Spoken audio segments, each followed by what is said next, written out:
तो फाइनली अभी अभी पावर स्टार पवन सिंह निकल चुके हैं देव सूर्य मंदिर और अपने झारखंड में प्रोग्राम के लिए। आप सभी इस वीडियो में देख सकते हैं पवन सिंह हेलीकॉप्टर से देव सूर्य मंदिर में पुष्प वर्षा करेंगे, वहां पे शहीदों को श्रद्धांजलि दी जाएगी। और भाई पावर स्टार पवन सिंह इस वीडियो में आप सभी देख सकते हैं किस तरीके से मैरून कलर के कुर्ता में और भाई बवाल लुक के साथ में पवन सिंह निकल चुके हैं।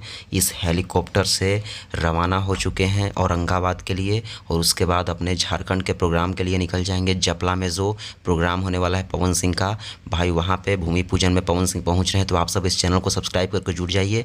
सारा वीडियोज आप सबको इस चैनल पर देखने को मिलता रहेगा, एक एक अपडेट आप सबको देता रहूँगा। बाकी आप सभी इस वीडियो में देख सकते हैं पवन सिंह की एंट्री हो चुकी है। बहुत ही जल्द वहाँ से और भी बहुत सारे वीडियोज़ आने वाली हैं। तो बस आप सबको चैनल को सब्सक्राइब करके जुड़ जाना है और इस वीडियो को सभी जगह शेयर करके फैला देना है। तो भाई आज पवन सिंह तांडव करेंगे। आप सब इस वीडियो को शेयर करिए और चैनल को सब्सक्राइब जरूर कर लीजिए। धन्यवाद।